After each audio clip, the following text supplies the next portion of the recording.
Probablemente la parte más interesante por su practicidad, el tema este del manejo del hormigón. Obviamente que en toda obra existe una planificación previa. Existe un presupuesto, existen los cómputos métricos, que son las cantidades de obra que se tienen que ejecutar. Existe un cronograma, es decir, un plan en relación al tiempo. Por lo tanto, se supone que el encargado de la obra, en este caso supuestamente un ingeniero, está al tanto de todo ello y tiene que preparar anticipadamente todo lo que se necesita para cada trabajo. En el caso del hormigón, obviamente, existen seguramente especificaciones que determinan cuál es la receta que se tiene que usar, es decir, cuál es la dosificación del hormigón, qué cemento se va a utilizar, qué agregados, qué tamaño máximo, qué granulometría, qué normas se tienen que cumplir, etcétera. Todas las condiciones relativas a la obra estarán descritas en las especificaciones técnicas. Entonces, no puede el ingeniero improvisar, ¿verdad? Se supone que tienen que garantizar los recursos económicos, es decir, el dinero para comprar los materiales, para pagar al personal, para adquirir o alquilar los equipos necesarios, etcétera. Todo tiene que estar planificado. Entonces, a esto le vamos a llamar la preparación o actividades preparatorias de un trabajo de hormigonado. Normalmente, si es que es hormigón armado, hay un periodo previo de aproximadamente un mes, justamente tiene relación con los 28 días, en que se preparan los encofrados, que son los moldes, ¿verdad?, de los elementos que se van a hormigonar, y también se preparan las armaduras. Entonces, cuando ya todo está listo, encofrados y armaduras, recién podemos hablar del hormigonado. Pero el hormigonado tampoco es de la noche a la mañana. Se supone que habiendo especificaciones, todas estas se tienen que cumplir. Normalmente las especificaciones para los agregados son la granulometría, el lavado en el tamiz 200, de que debe cumplir sus límites, el tamaño máximo. Entonces, se supone que hay una provisión de materiales que no solamente en cantidad y calidad deben estar asegurados con el tiempo suficiente como para que no haya retrasos en la obra, ni se esté pasando por papelones como que en medio trabajo se acabe un material, etcétera, ¿no es cierto? Esa es responsabilidad del ingeniero. Entonces, no solamente en relación a los materiales, también la mano de obra tiene que estar prevista, los equipos, las herramientas en buen estado, el combustible, todas las condiciones previas, ¿sí? Y la preparación de los materiales, obviamente está la provisión.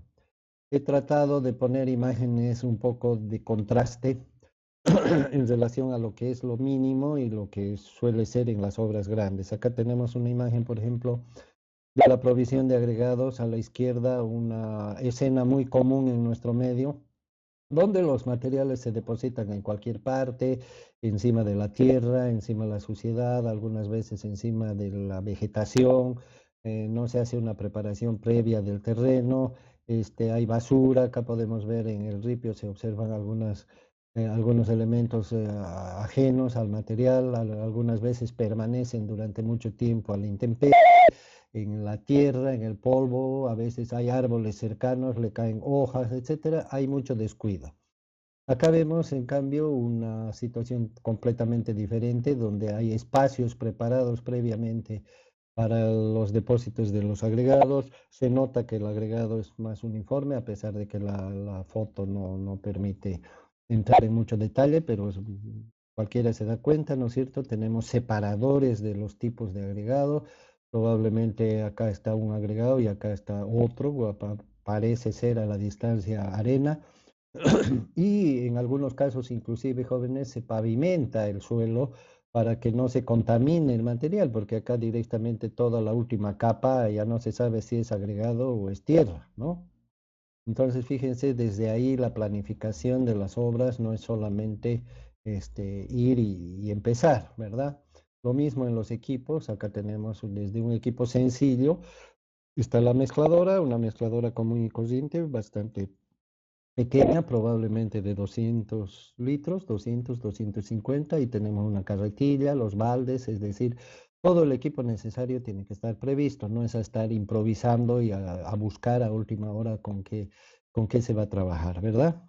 Todo en el número suficiente, el motor de la mezcladora tiene que trabajar, todo tiene que estar limpio y comprobado, etcétera, ¿no es cierto? En las obras serias inclusive se exige una mezcladora de repuesto o un motor de repuesto, etcétera, ¿no? Por las contingencias que pueden ocurrir en una obra. A la derecha tenemos la foto de una planta hormigonera que obviamente es un complejo mucho más este, equipado, mucho más sofisticado. Tenemos los camiones hormigoneros, los silos de almacenamiento de materiales. Probablemente podría coincidir con la foto que vimos de los agregados acá, con esta, ¿no es cierto?, para la provisión respectiva. Entonces hay diferencias bastante notables, pero en todos los casos es importante hacer las comprobaciones previas tanto de calidad como de cantidad.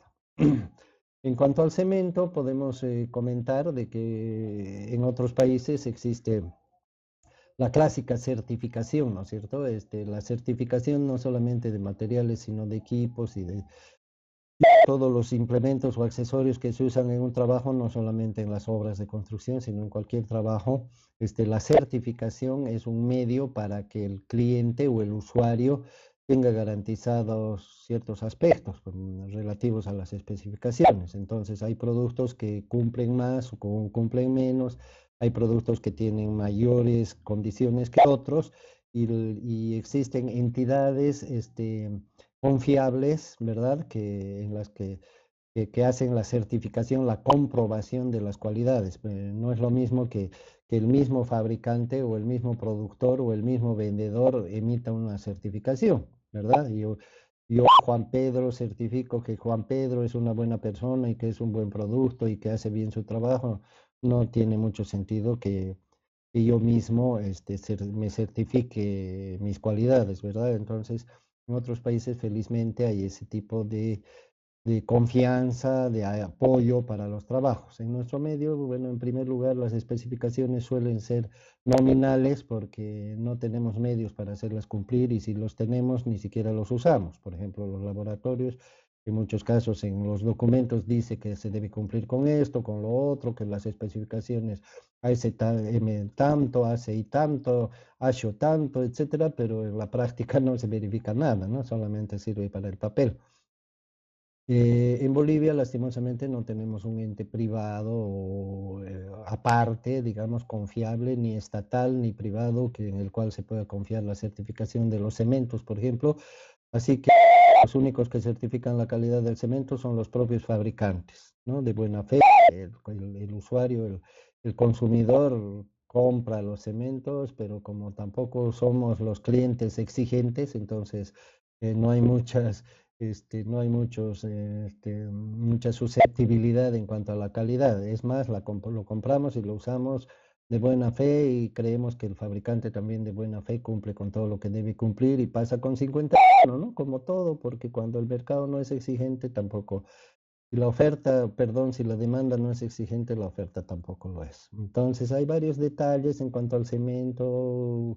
En las obras muy importantes se hace ensayos de laboratorio todos los días, chequeos de calidad del cemento, a pesar de que sea certificado, a pesar de que sea comprado, etcétera.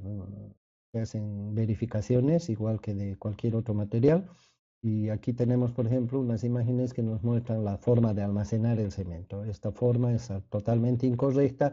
Fíjense, las bolsas están amontonadas, no existe ningún tipo de ventilación porque entre las bolsas hay contacto y se nota que es un ambiente cerrado que está completamente lleno, apenas hay un espacio para la circulación y están apiladas las bolsas, yo calculo más de 20, ¿no? Una encima del otro. Entonces esto provoca que el cemento se comprima, ¿verdad? Y en algunos casos, si es que existe algo de humedad, se van a formar grumos, lo cual no es deseable. Acá tenemos otro ejemplo de cómo se debería apilar. Uno, 2, 3, 4, 5, 6, 7, 8, 9. Tenemos nueve niveles, digamos, 9 bolsas, una encima de otra. Se puede aceptar hasta 10 siempre que que sea un ambiente bien ventilado, que no esté en contacto con nada. Fíjense que no hay contacto con el piso, no están pegadas a las paredes ni nada, entonces hay una ventilación. Lo que se tiene que evitar es la humedad. Si es que el ambiente es bien ventilado, hasta 10 bolsas. Si es que no están tan buenas las condiciones o va a estar mucho tiempo guardado el cemento, lo cual no es aconsejable ni hay motivo para hacerlo, ¿verdad? Entonces hasta 6 7 bolsas máximo. Pero si es que mantenemos bien en buenas condiciones el cemento, prácticamente su duración es ilimitada, ¿no? Aparte de eso, se tiene que comprar, ¿verdad? Con el tiempo necesario, tener la provisión necesaria en la obra, lista, aprobada. Si es que hay algún mecanismo de control, habrá que aplicarlo. En nuestro país todavía el cemento se vende siempre en bolsas. En las grandes plantas dosificadoras es un problema la bolsa, ¿no es cierto? Porque el cemento se almacena en silos, parecidos a los silos de granos que hay acá en el oriente de Bolivia, pero son silos para cemento. Fíjense que entran grandes cantidades de cemento, ¿no? Tranquilamente entran 5.000 kilos, o 5 toneladas, o digo 10 toneladas por cada silo, ¿no? Y fíjense que hay casos en que hay varios, hay plantas que producen 100 metros cúbicos por hora. Si trabajan 10 horas son 1.000 cubos, imagínense, monstruos. Y el cemento también se traslada en camiones especiales para que lo descarguen por bombeo, ¿no? Se descarga directamente en ductos que a su vez van al silo. Y el cemento es a granel, ¿no? Ahí no están ya las bolsas.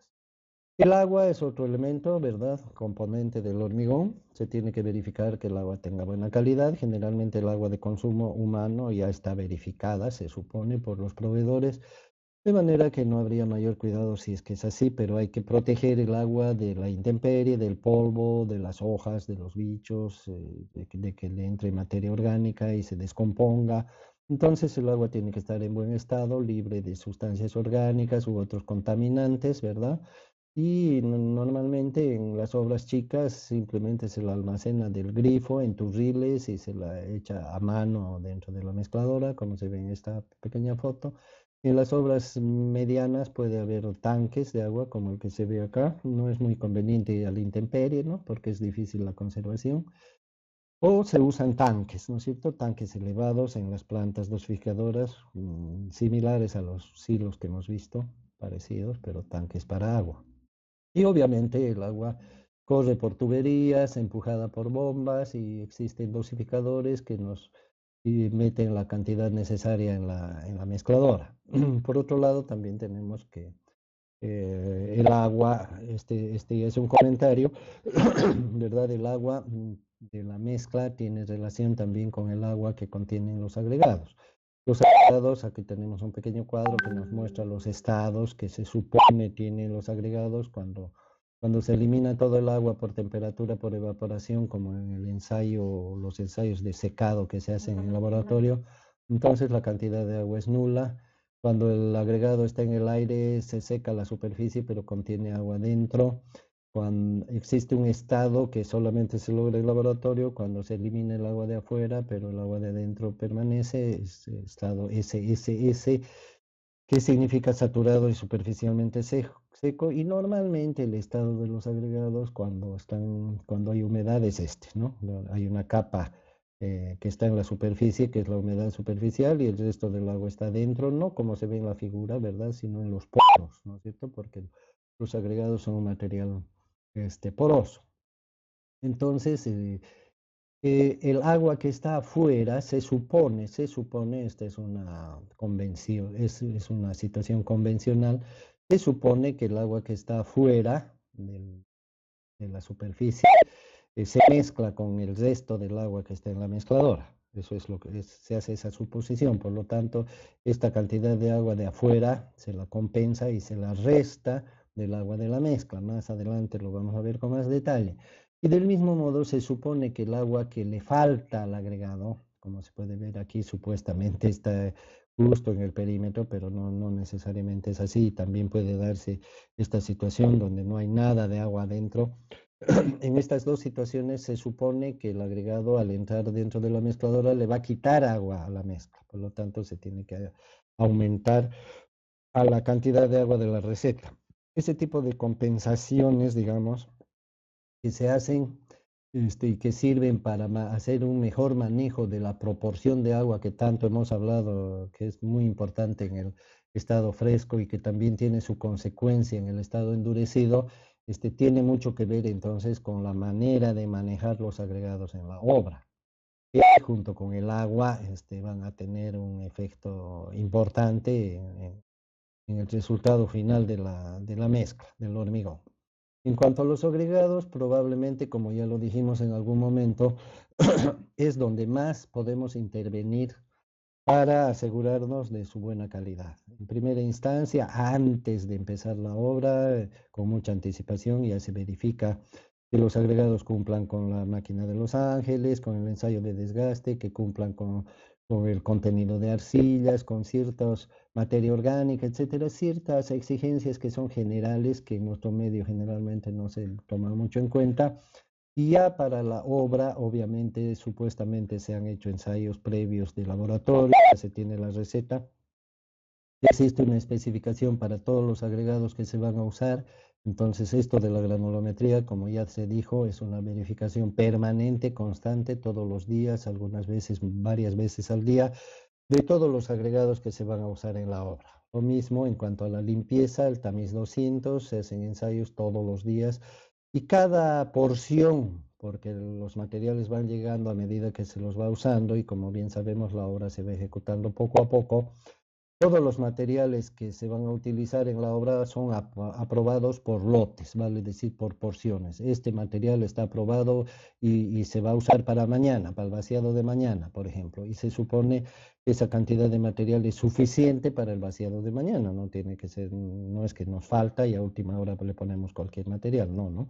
Se tiene que garantizar la cantidad y la calidad y tiene que estar aprobada. Si hubiera fiscalización en la obra, la fiscalización es la que tiene que decir si pueden usar este material o no, no se puede usar y tiene que estar atenta a que se cumplan sus disposiciones, ¿verdad? Porque de nada sirve que autorice o prohíba algo si no se va a cumplir. Entonces, en cuanto a los agregados, es la limpieza y la granulometría. Obviamente se supone que esa granulometría se encuadra en una especificación en donde está contemplado el tamaño máximo y todo lo que ya hemos visto.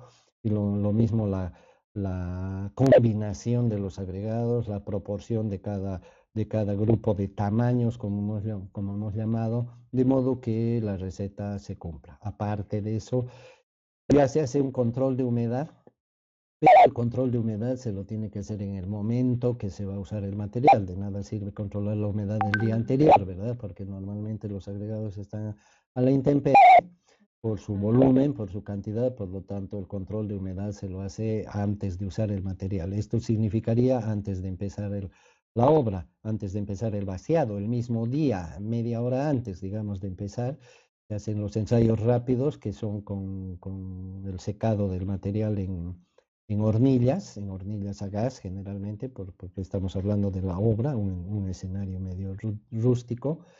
Entonces se hacen los ensayos rápidamente y se corrige la receta de la dosificación inmediatamente, de acuerdo a la humedad que tenga, combinado con el agua, como lo vamos a ver en su momento, y como ya hemos hecho algún comentario previo ahora. Entonces, como la humedad es un elemento variable, durante el día puede cambiar, si hace sol se va a perder agua, si hay humedad, inclusive puede llover, una lluvia muy leve, porque si es mayor hay que suspender el trabajo. Entonces esa humedad generalmente en las obras importantes se hace durante todo el trabajo, ¿no? Varias veces al día, por lo menos dos, una en la mañana, otra en la tarde, etcétera. Entonces, ese es el trabajo rutinario de control de humedades y de la calidad de los agregados.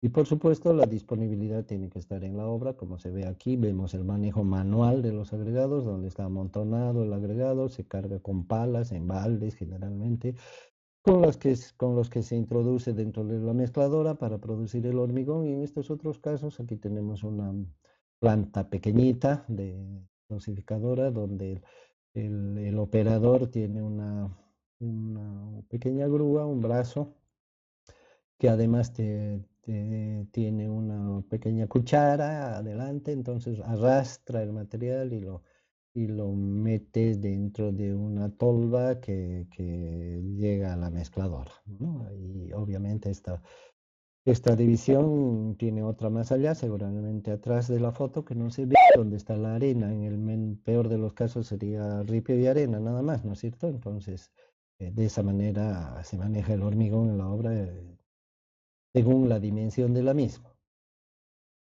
En el caso de las plantas hormigoneras muy grandes, fíjense, existen unas tolvas como estas que se ve en la imagen izquierda. Y estas tolvas, a su vez, están conectadas con una balanza, o sea que todo el material que está ahí adentro marca un peso. Y entonces estas tolvas tienen unas compuertas abajo, unas compuertas que dejan caer el material hasta que se completa un peso determinado. O sea que está regulada la tolva para que tenga un peso. Generalmente son dos hileras de tolvas, ¿no? Una arriba donde se descarga el material, el operador de una pala cargadora simplemente alimenta las tolvas y esas tolvas descargan a su vez en otras que son verdaderas balanzas. Entonces cae el material hasta que se completa el peso, que ya está previsto, ya está marcado, señalado previamente, e inmediatamente se cierran las compuertas, por lo tanto tienen una cantidad de material exacta. Y esa cantidad de material es la que entra ya en las correas transportadoras que llevan el material hasta la mezcladora. A la derecha vemos un sistema de alimentación de agregados más complejo, más moderno, de una planta más grande, me imagino, y de una obra importante o para obras importantes, donde vemos varias tolvas, ¿no es cierto? Y cada tolva es para un tipo de material, o sea, esto es para los casos en que hay varios grupos de tamaños, agregado 1, agregado 2, agregado 3, agregado 4, ¿no? Y cada uno tiene su propio pesaje y estos se abren y se descargan sobre una cinta transportadora única, como se ve acá, grande.